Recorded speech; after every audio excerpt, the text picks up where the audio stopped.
Assalamualaikum warahmatullahi taala wabarakatuh dan salam sejahtera. Apa khabar pelajar-pelajar sekian? Diharap pelajar-pelajar dalam keadaan sihat semualah. Okey, pertama sekali saya minta pelajar-pelajar dapat sediakan buku nota dan catatkan isi-isi penting semasa saya menerangkan semasa sesi pembelajaran pada kali ini. Dengan apa yang pelajar-pelajar catat, pelajar-pelajar tidak akan lupa dan juga boleh digunakan untuk membuat rujukan serta ulang kaji. Pada sesi pembelajaran kali ini, saya akan belajar tajuk Manual Transmission System. Kali ini untuk tajuk Manual Transmission System, kita akan menyentuh tajuk yang pertama, gear-gear pada gearbox. Itu yang pertama. Yang kedua, operasi gear-gear yang terdapat dalam gearbox. Dan seterusnya yang ketiga, kaedah macam mana gear dapat dicantumkan. Okey, pertama sekali, cuba pelajar-pelajar lihat pada slide nombor 1. Okey, gear-gear pada gearbox. Okey, pertama sekali first gear, yang kedua second gear, yang ketiga third gear, yang keempat fourth gear dan yang kelima reverse gear. Kalau pelajar perhatikan, gear-gear yang ada pada gearbox ni bergantung pada model gearbox tu. Okey, ada gearbox yang ada 4 speed ataupun 4 kelajuan dan ditambah dengan 1 reverse, dan satu lagi model ada 5 kelajuan ataupun 5 speed dan ditambahkan satu lagi dengan reverse, iaitu gear undur. Untuk pembelajaran pada kali ini, saya akan menceritakan dan menerangkan pada pelajar-pelajar sekian gearbox yang menggunakan 4 kelajuan ataupun 4 speed dan ditambahkan dengan satu lagi, iaitu reverse. Seterusnya, pelajar-pelajar lihat pula slide nombor 2, gear-gear yang terdapat di dalam gearbox. Cuba pelajar-pelajar perhatikan rajah nombor 1 tu. Saya tunjukkan dulu nama-nama komponen yang ada dalam rajah 1. Pertama sekali kita tengok input shaft and gear. Itu yang pertama, input shaft and gear. Kedua, counter shaft. Yang ketiga, clutch gear assembly. Yang keempat, reverse idle gear. Kelima, rear bearing snap ring. Yang keenam, output shaft. Yang ketujuh, speedometer driving gear. Yang ke-8, output shaft bearing. Yang ke-9, purse gear. Yang ke-10, first and second synchronizer and reverse drive gear. Seterusnya second gear. Seterusnya third gear. Seterusnya third dan fourth synchronizer, dan seterusnya input shaft bearing, dan terakhir sekali front bearing snap ring. Kalau pelajar perhatikan, inilah komponen-komponen dan gear-gear yang ada di dalam gearbox. Okey, seterusnya pelajar-pelajar lihat slide nombor 3, iaitu rajah nombor 2, operasi gear-gear dalam gearbox. Kita mulakan dengan gear neutral, ataupun dalam keadaan lain orang panggil gear free lah. Sebelum tu saya perkenalkan komponen utama yang ada pada gearbox ni. Yang pertama, nombor 1 tu, kalau pelajar perhatikan, nombor 1 tu adalah input shaft. Okey, nombor 2 itu adalah main gear. Nombor 3 adalah first main gear. Kenapa kita panggil dia first main gear? Gear tu dipasang pada intermediate shaft. Okey, seterusnya nombor 4, second main gear ataupun gear yang kedua. Seterusnya nombor 5 adalah third main gear. Okey, dan nombor 6 adalah synchronizer assembly untuk gear 3 dan gear 4. Nombor 7 synchronizer assembly untuk gear pertama dan gear kedua. Seterusnya nombor 8 adalah reverse main gear. Nombor 9 gear first counter gear. Okey, kenapa kita panggil dia first gear counter gear? Sebab gear tu berada pada counter gear. Seterusnya second counter gear. Nombor 11 third counter gear.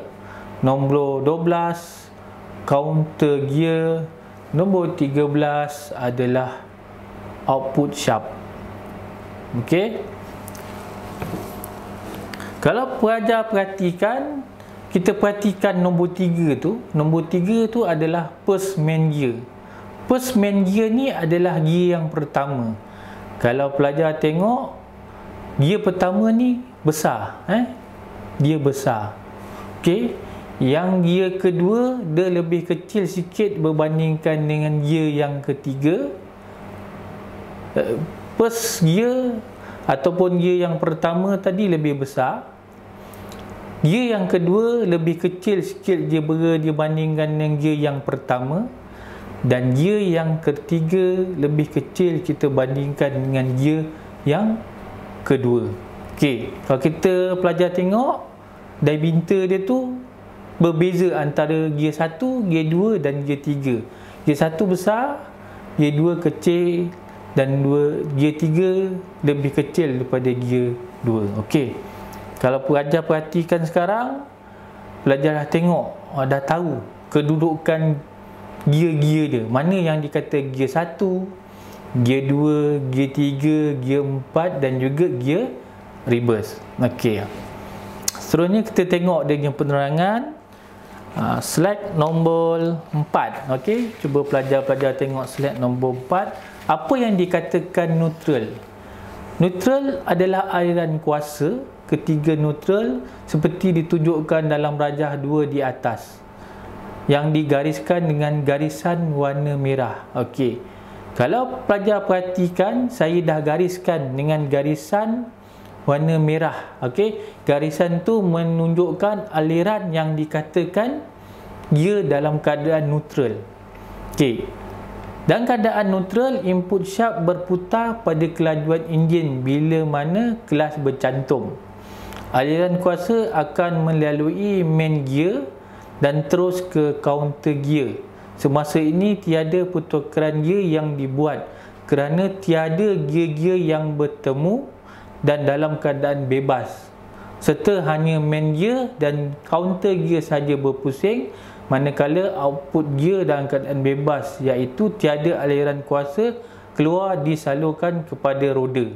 Okey, untuk gear neutral ni, kalau pelajar perhatikan slide nombor 13 tadi tu, saya dah garis slide nombor 4 seperti mana yang saya telah gariskan dengan garisan warna merah tu. Okey, input shaft ni akan berputar, berputar mengikut berapa kelajuan enjin apabila clutch plate bercantum. Bila clutch plate bercantum dengan roda tenaga ataupun flywheel, input shaft akan berpusing mengikut pusingan enjin. Okey, mengikut pusingan enjin. Kenapa input shaft berikut pusingan enjin? Sebab input shaft dipasang pada kelas. Okey, aliran kuasa daripada enjin akan melalui input shaft terus kepada counter gear, dan dia hanya berpusing pada input shaft dan berpusing pada counter gear sahaja. Masa neutral tidak ada gear yang dicantum ataupun disambungkan, ataupun tiada gear yang bertemu. Dengan itu gear-gear semua dalam keadaan bebas. Kalau pelajar perhatikan, output shaft dalam keadaan free, tidak berputar. Ketika ini kita panggil dia gear dalam keadaan neutral ataupun bebas, tiada gear yang dicantumkan ataupun ditemukan.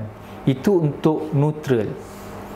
Okey, seterusnya cuba pelajar perhatikan slide nombor 5, first gear ataupun gear yang pertama. Kalau pelajar tengok, saya ada letakkan nombor 3 dengan nombor 7. Nombor 3 tu adalah first gear. Biasa first gear ataupun gear pertama dia lebih besar. Okey. Nombor 7 tu adalah synchronizer assembly untuk gear pertama dan juga gear yang kedua. Okey, synchronizer ni dia satu unit dan ditolak untuk gear 1 dan gear 2. Dia satu unit berkongsi dua gear, gear 1 ataupun gear 2. Bila dia bergerak, dia akan mengunci ataupun lock gear yang kita nak. Kalau kita nak gear 1, dia akan kunci pada gear 1. Kalau kita nak gear 2, dia akan kunci pada gear 2. Cuba kita tengok penerangan apa yang dikatakan first gear, iaitu slide nombor 6. Kita tengok dulu apa itu first gear. First gear, aliran kuasa first gear atau gear pertama seperti tertera di dalam gambar rajah 3 di atas yang digariskan dengan garisan merah. Kuasa dari enjin melalui main gear di input shaft terus ke counter gear dan first main gear. Apabila pemandu memilih ke first gear, synchronizer assembly first dan second akan bergerak mengunci first main gear di dalam keadaan terkunci, dan output shaft turut bergerak bersama dengan first main gear dan kuasa dialirkan kepada roda. Semasa ini kenderaan bergerak dalam kedudukan first gear. Okey, cuba pelajar tengok gear yang pertama iaitu pemandu menolak gear lever pada kedudukan gear 1. Apa yang berlaku? Okey, aliran kuasa daripada enjin akan melalui input shaft. Di input shaft tu ada main gear. Main gear ni akan bercantum pada counter gear. Counter gear ni terus bercantum dengan first main gear. Apabila pemandu memilih first gear, synchronizer assembly ni dia akan lock pada gear yang pertama. Maknanya gear pertama tu dalam keadaan terkunci. Apabila terkunci, dia mula bergerak dan juga dia akan memusingkan output shaft dan terus kepada roda. Okey. Mana kat sini kita tahu gear dalam keadaan gear 1. Okey. Seterusnya, cuba tengok contoh. Nisbah gear 1 adalah 3:1. Apa yang dikatakan 3:1? Input shaft berpusing sebanyak 3 kali dan output shaft berpusing sekali. Ini kerana bagi permulaan kenderaan hendak bergerak memerlukan daya kilas, iaitu torque yang tinggi untuk menggerakkan kenderaan dari kedudukan statik ke permulaan bergerak. Dengan itu, enjin perlu menghasilkan daya kilas yang tinggi bagi menggerakkan kenderaan. Okey, pelajar-pelajar sekalian, untuk gear yang pertama, iaitu permulaan kereta mula bergerak, kita memerlukan daya kilas. Apa itu daya kilas? Adalah torque, iaitu kekuatan untuk menarik kenderaan itu bergerak pada permulaan. Pada permulaan kita nak daya kilas atau torque yang tinggi supaya kereta itu boleh bergerak. Oleh itu, enjin pusing banyak kali, iaitu sebanyak 3 kali contoh, dan gearbox akan berpusing 1 kali. Menunjukkan enjin berpusing banyak kali untuk menghasilkan daya kilas yang tinggi bagi menggerakkan kereta itu supaya boleh bergerak pada kedudukan first gear. Okey. Itu gear yang pertama. Okey, sebetulnya Pelajar-pelajar, kita tengok pada slide nombor 7, second gear ataupun gear yang kedua. Cuba pelajar perhatikan rajah 4. Saya telah gariskan dengan satu garisan merah. Okey, kalau pelajar lihat pada slide rajah nombor 4 tu, slide nombor 7, rajah nombor 4 tu saya dah gariskan satu garisan aliran daripada enjin akan melalui input shaft pergi kepada main gear, terus kepada counter gear dan terus gerak ataupun pergi ke second gear terus ke output shaft. Kalau kita perhatikan tu, saya dah letakkan nombor 4 dengan nombor 7. Nombor 4 tu adalah second main gear. Nombor 7 tu adalah synchronizer assembly untuk first dan second, untuk gear yang pertama dan juga gear yang kedua. Okey. Seterusnya pelajar tengok slide nombor 8, penerangan untuk second gear ataupun gear yang kedua. Okey, kita tengok dulu penerangan dia. Yang pertama, apabila pemandu menukar daripada gear pertama kepada gear kedua, synchronizer assembly first dan second ataupun synchronizer ring assembly 1 dan 2 akan bergerak mengunci pada kedudukan second main gear ataupun gear kedua pula. Kuasa mengalir masih melalui input shaft dan di counter shaft assembly dan disambung pada gear second gear seperti garisan merah pada rajah 4 di atas. Saiz gear untuk gear kedua ataupun second gear adalah lebih kecil daripada first gear. Okey. Tadi kita dah tengok pelajar dah masuk gear yang pertama. Sekarang ni pemandu telah memilih kepada gear kedua. Apabila pemandu atau memilih pada gear yang pertama, kereta dah mula bergerak, kita akan masuk kepada gear 2. Input shaft melalui counter shaft daripada gear 1 tadi sudah berubah kepada gear 2. Kalau pelajar perhatikan pada rajah 4 tadi tu, gear 2 ni ataupun second gear dia lebih kecil sedikit dengan first gear ataupun gear yang pertama. Kita tengok contoh, nisbah kelajuan gear kedua ialah 2:1, iaitu 2 pusingan enjin, 1 pusingan output shaft ataupun 1 pusingan gearbox. Kenapa dia jadi begitu? Sebab apa?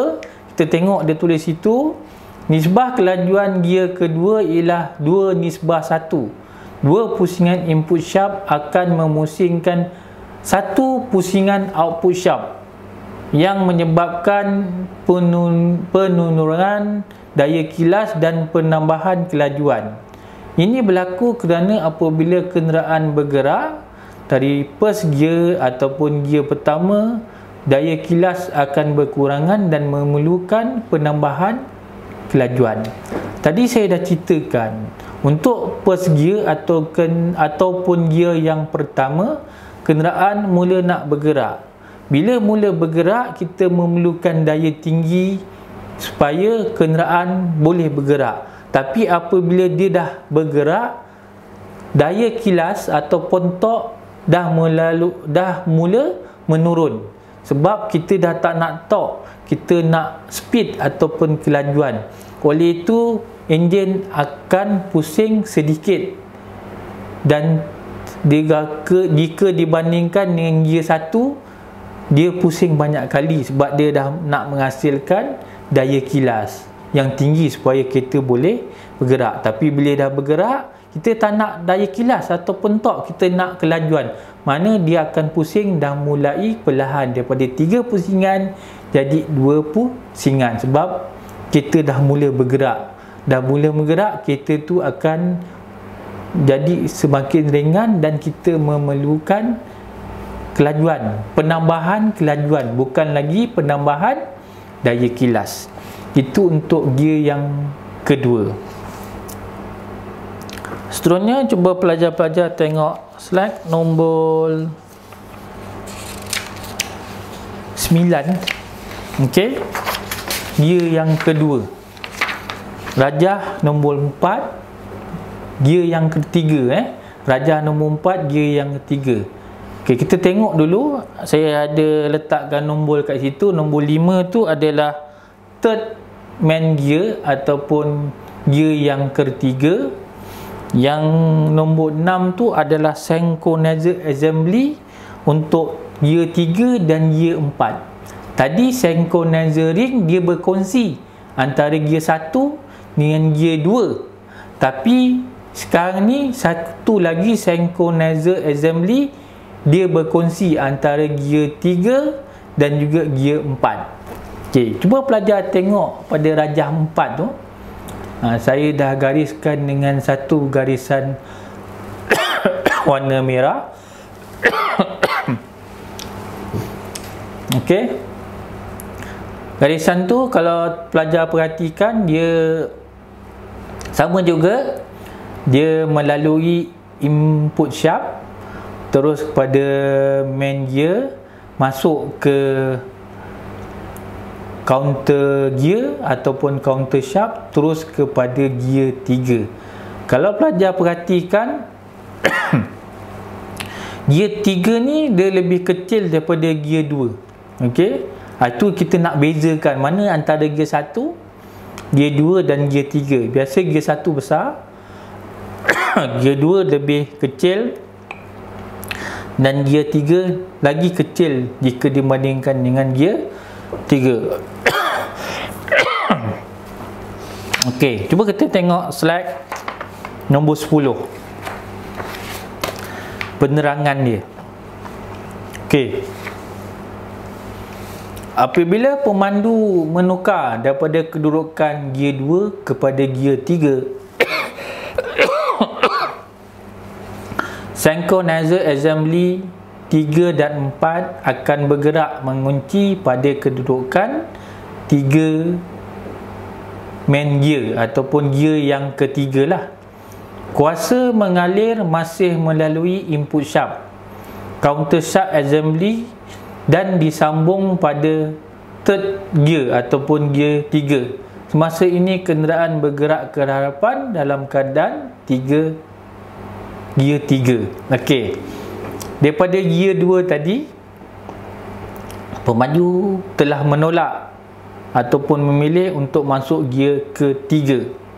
Bila gear ketiga, synchronizer ring assembly untuk first dan second untuk gear yang pertama ataupun gear 2 dah free dan diambil alih oleh synchronizer assembly untuk gear 3 dan gear 4. Bila kita memilih pada gear 3, synchronizer assembly secara automatik akan lock ataupun grip ataupun memegang gear 3 dalam keadaan terkunci dan kuasa aliran daripada enjin melalui input sharp dan seterusnya melalui counter sharp terus kepada gear 3 keluar atau kepada output sharp. Semasa ini kenderaan dalam keadaan gear 3, kenderaan dalam keadaan gear ketiga. Okey, saiz gear 3 adalah lebih kecil sikit daripada gear kedua. Contoh, nisbah kelajuan, nisbah kelajuan bagi gear ketiga adalah 1.7 nisbah 1. 1.7 pusingan input sharp iaitu pusingan enjin akan memusingkan 1 pusingan output sharp. Semasa gear 3 juga kita tak perlukan daya kilas. Maknanya daya kilas ni kita akan kurangkan dan kita akan tambahkan ataupun berlakunya penambahan kelajuan pada gear 3. Itu gear 3 lah. Okey, seterusnya pelajar-pelajar lihat pada gear 4. Okey, perhatikan pada gear 4. Okey, gambar rajah 5 iaitu kalau pelajar perhatikan saya ada sediakan nombor 6. Nombor 6 tu adalah synchronizer ring untuk gear 4. Okey, kalau pelajar perhatikan pada gear 4 tu garisan warna merah tu lurus. Untuk gear 4 ni kita panggil dia sebagai pemancu langsung ataupun direct drive. Direct drive, pancuan langsung daripada input shaft terus kepada output shaft tanpa melalui counter gear. Okey, pelajar-pelajar sekian, cuba buka slide nombor 12. Nombor 12 saya dah sediakan penerangan untuk gear yang keempat. Cuba kita tengok. Ketiga gear keempat, synchronizer ring assembly, gear 3 dan 4 digerakkan untuk mengunci gear 4 di input shaft. Kuasa daripada enjin terus daripada input shaft ke output shaft secara terus, iaitu direct, dan terus ke roda. Semasa ini kenderaan bergerak di dalam keadaan gear yang keempat, fourth gear. Gear keempat juga dipanggil sebagai pemancu langsung atau kita panggil dia direct drive kerana kaedah cantuman gear-gear adalah secara terus. Okey. Gear yang keempat, daripada gear ketiga tadi kita dah gerakkan gear shift lever kepada gear keempat. Apabila kita gerakkan gear shift lever kepada gear keempat, synchronizer ring assembly gear ketiga dan gear keempat akan lock pada gear keempat. Apabila dia lock pada gear 4, dia dah mengunci gear 4 ataupun dia dah lock port main gear. Okey. Dan kuasa aliran enjin terus melalui input shaft dan terus kepada output shaft, terus kepada roda tanpa melalui main gear pada main input shaft dan juga pada counter gear. Untuk gear 4 ni kita panggil dia sebagai pemancu langsung ataupun direct drive kerana dia terus daripada input shaft terus kepada output shaft dan terus kepada roda.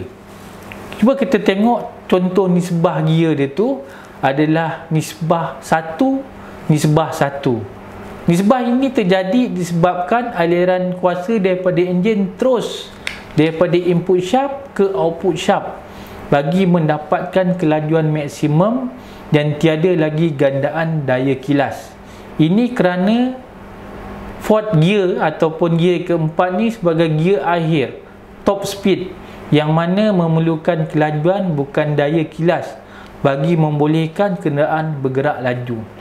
Okey, untuk gear keempat ni kita panggil dia top speed. Dah tak ada gear lagi selepas gear keempat. Sebab saya ambil contoh gearbox yang ada 4 speed, bukan gearbox yang ada 5 speed. Okey. Kalau pelajar perhatikan, dia terus direct daripada enjin melalui kelas masuk pada input shaft, terus keluar pada output shaft, terus keluar pada roda. Masa ni kita tak perlu daya kilas, tapi kita nak kelajuan. Mana direct, kalau enjin pusing 1, output shaft tetap akan dapat 1. Dengan itu penambahan kelajuan dapat dihasilkan. Dengan itu kita boleh bergerak ataupun kenderaan boleh bergerak dengan laju. Itu untuk gear yang keempat.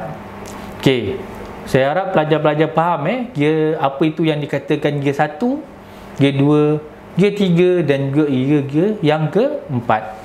Seterusnya kita pergi pada gear reverse ataupun gear ghostan.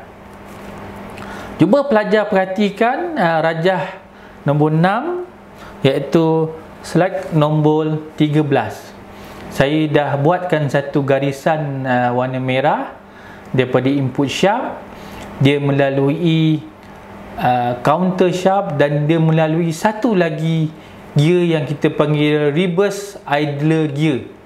Okey, untuk reverse dia ada tambah satu lagi komponen yang kita panggil dia reverse idle gear. Untuk pelajar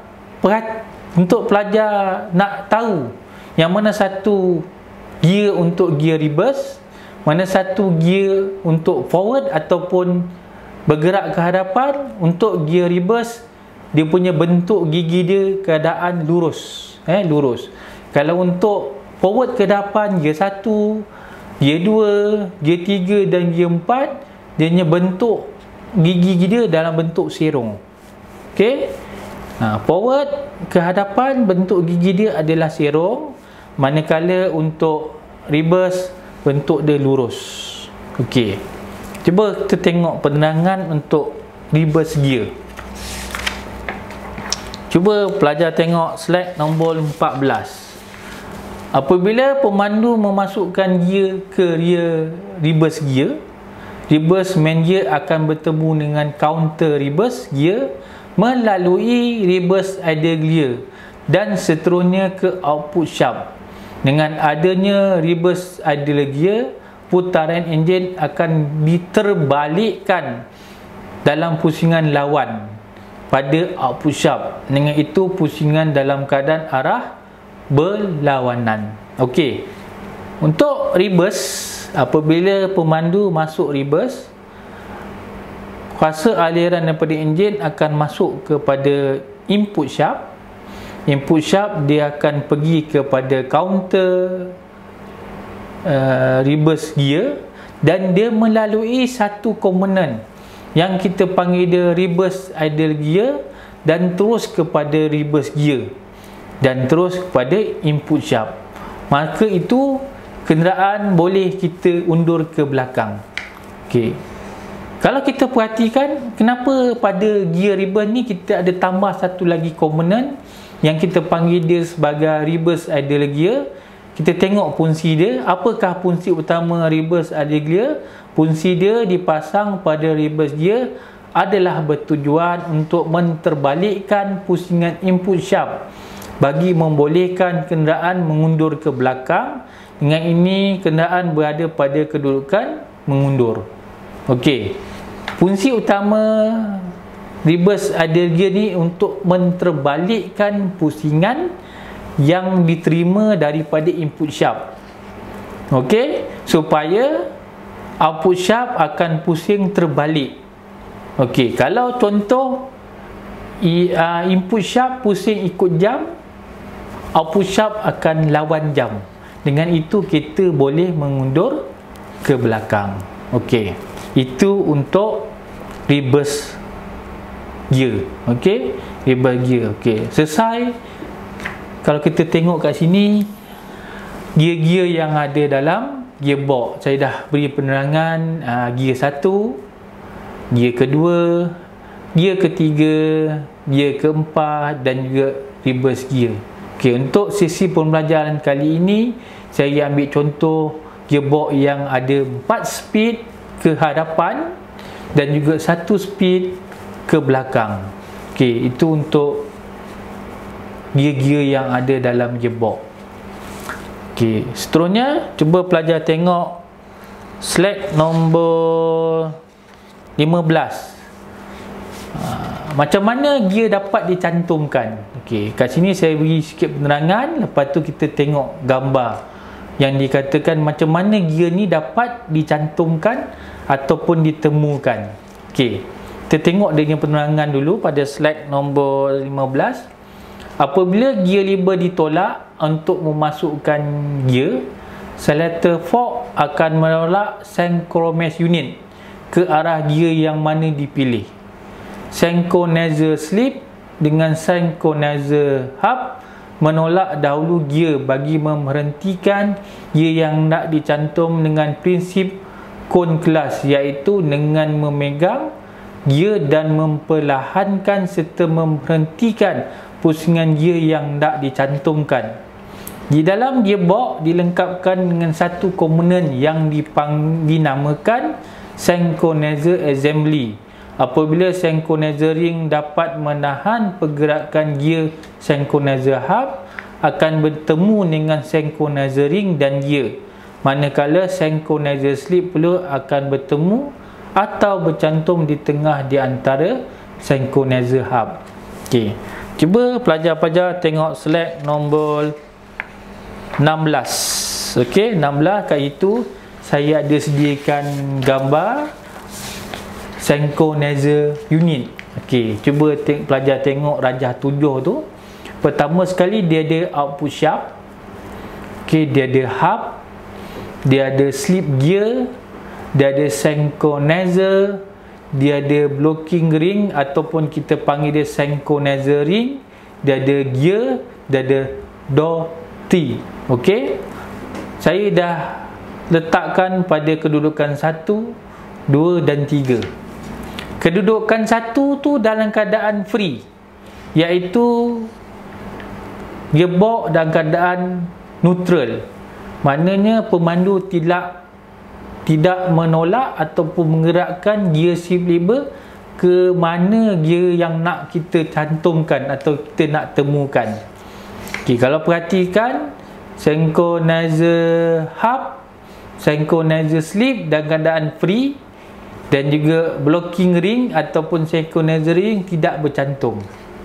Itu rajah nombor 1. Cuba tengok rajah nombor 2. Apabila sahaja pemandu menolak gear shift lever pada gear yang kita nak cantumkan, contoh pada gear yang pertama, synchronizer slip akan bergerak. Okey, akan bergerak menolak synchronizer ring rapat pada kon pada gear. Okey, pada gear tu, pada dot 3 tu ataupun gigi anjing tu, dia ada satu kon. Okey, apabila synchronizer slip menolak synchronizer ring rapat pada kon, secara perlahan-lahan dia akan menyamakan pusingan gear dengan synchronizer ring.